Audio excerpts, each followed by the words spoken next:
월요일 점심시간을 앞둔 이 시간, 한 주 가운데 가장 허기가 지는 시간이 아닌가 싶어요. 네, 맞습니다. 그래서 저희가 준비했죠. 음식에 담긴 과학 이야기를 들어보는 푸드톡톡 시간입니다. 이혜리 기자와 함께하겠습니다. 안녕하세요. 안녕하세요. 지난주에 첫 시간이었잖아요. 그때는 커피와 관련된 재미있는 이야기를 많이 들려주셨는데 오늘의 주제는 무엇일까요? 네, 요즘 같은 봄 날씨와 어울리는 이 달콤함의 대명사라고 할 수 있는 식품에 대해서 얘기를 해보려고 하거든요. 네. 먼저 화면 함께 보시겠습니다.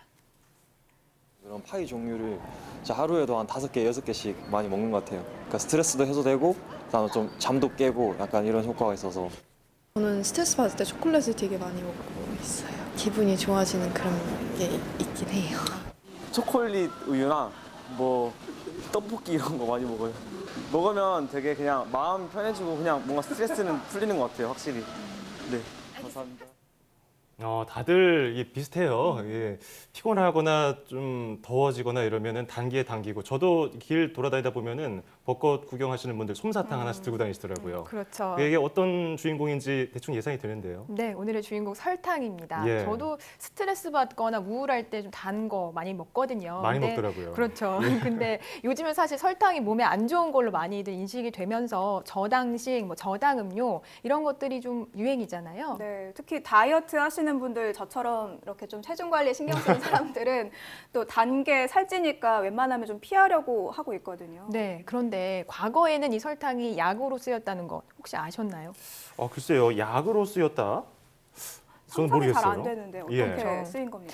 18세기 이전에 거의 유럽에서는 모든 처방에 이 설탕이 같이 쓰였어요. 네. 예를 들면 뭐 기침이 난다거나 열이 날 때 설탕물을 마시도록 하고 또 위장병 치료제 그리고 지사제 대용으로도 설탕이 쓰였는데요. 또 유럽에서 굉장히 유행했던 흑사병 처방 때도 설탕이 함께 쓰였어요. 그래서 예. 심지어는 흑사병 관련 문헌에 설탕이 모두 등장할 정도라고 하네요. 설탕이 그렇게 귀했나요? 아니면 약재로 쓴 이유가 뭘까요? 아무래도 설탕을 먹으면 일시적으로 좀 에너지가 돌고 뇌와 이런 신경계가 활성화되기 때문인 것으로 추측됩니다. 우리가 뭐 피곤하거나 몸이 지치고 하면은 당 충전한다 이런 표현도 많이 쓰잖아요. 이렇게 먹으면 순간적으로 힘이 좀 바짝 나는 것 맞아요. 같은 기분이 들어서 이렇게 약으로 쓰인 게 아닌가 싶어요. 네, 아마 선조들도 같은 기분을 느꼈던 것 같아요. 근데 여기서 제가 퀴즈를 하나 드릴게요. 설탕이 우리 몸의 이 현상을 멈추게 한다고 하는데 이 현상 뭘까요? 글쎄요. 짜증? 분노? 스트레스? 기침? 뭐 이런 걸까요? 네, 비슷했는데요. 정답은 딸꾹질입니다. 딸꾹질을 멈추게 해요? 네. 딸꾹질이 날 때 가만히 앉아서 물을 천천히 마시다가 혀 위에 설탕을 한 스푼 정도 올려놓고 천천히 녹여 먹으면요. 이 설탕의 단맛에 신경계가 반응을 하느라고 딸꾹질이 멈추게 되는 그런 효과가 있다고 합니다. 뭐 숨을 참아라 아니면 몸을 90도로 숙이고 뭐 물을 마셔라 여러 가지 그런 방법들이 있는데 설탕을 먹는 게 실제로 도움이 되겠네요, 그러면? 네, 이게 뭐 사실 민간요법 같이 보이긴 하지만 이래봬도 세계적인 의학 잡지에 실릴 정도로 효과가 믿을만한 거네요, 네, 그러면? 좋다고 합니다. 설탕이 그냥 음식의 단맛을 내는 첨가물 정도로 생각을 했는데 의외로 쓰임이 많겠어요? 네, 맞아요. 그러니까 아무래도 뭐 사실은 요즘엔 안 좋은 인식이 많이 있긴 하지만 여러모로 많이 쓰이고 있었습니다.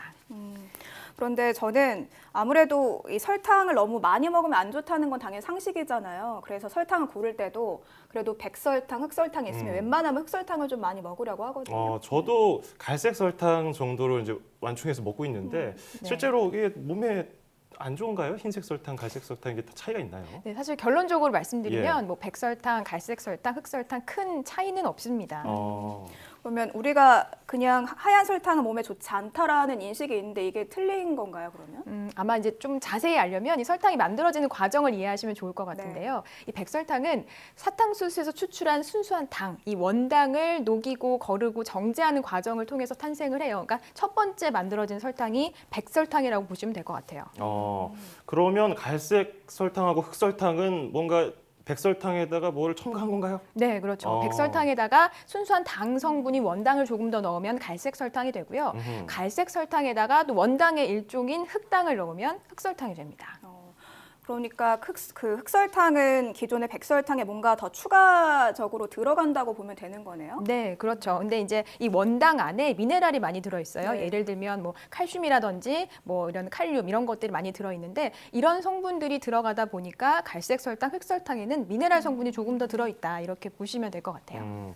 성분이 별 차이가 없고 건강에도 별 영향을 주지 않는다면은 그러면 이왕이면 칼로리가 좀 떨어지는 설탕을 맞아요. 넣었으면 좋겠는데 칼로리 네. 차이도 있을까요? 칼로리도 사실 큰 차이가 없어요. 아, 그래요? 네. 그럼 우리가 뭐 요리를 하거나 아니면 뭐 이렇게 살 때 음식 같은 걸 먹을 때 흑설탕, 백설탕 구애받지 않고 선택해도 괜찮겠네요. 네, 뭐 그래도 좋은데요. 네. 이제 색이 좀 다르다 보니까 네, 네. 예를 들면 색깔이 좀 예뻐야 하는 요리들 있잖아요. 아. 뭐 매실청을 만든다거나 조림 요리를 한다거나 그럴 때는 갈색 설탕을 쓰시면 좋을 것 같고요. 또 우리의 전통 요리 뭐 수정과 아니면 약식 이런 거 만들 때는 흑설탕이 그 풍미가 좀 잘 어울린다고 해요. 그래서 흑설탕 쓰시면 좋을 것 같아요. 음흠.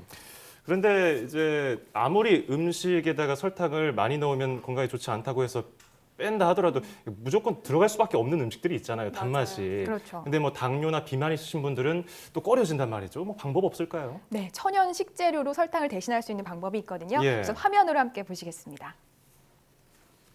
네, 지금 화면으로 여러 가지 설탕들이 나오고 있는데요. 네, 지금 저 천연 조미료가 이제 뭐 사과라든지 양파라든지 단맛을 내는 이런 식재료들을 가지고 만든 거예요. 그래서 뭐 대추도 있고 여러 가지 단맛을 내는 식재료로 저렇게 천연 조미료를 만들 수 있습니다.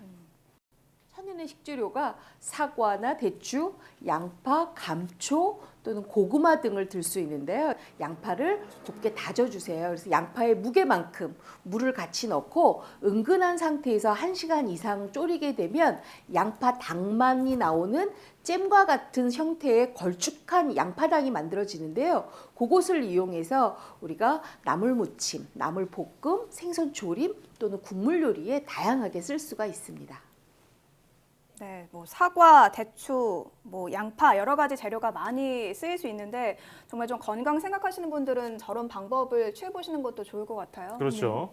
양파가 아무래도 좀 쉽게 사용할 네, 수 있는 맞아요. 방법 중에 맞아요. 하나라고 볼 수 있는데요. 제가 이번에는 사과를 가지고 설탕을 대신해서 음식을 만드는 모습을 어. 담아왔거든요. 화면으로 함께 보시겠습니다.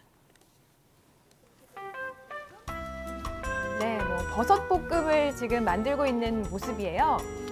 약간 감자 사과도 많이 들어갔고요. 같은 모습 같기도 네, 한데. 저게 바로 사과입니다. 아. 네, 오이 무침에는 사과즙을 넣어서 달콤새콤한 맛을 좀 더했고요. 좀 근사한 밑반찬이 탄생을 했네요. 예. 맛있어 보이네요. 그러면은 설탕을 대신해서 단 맛을 내는 사과를 넣었다는 건데 네. 그러면은 뭐 설탕 없이도 괜찮겠어요? 네, 제가 먹어보니까 아. 은은한 단맛이 자극적이지 않고 오히려 더 좋더라고요. 예. 네.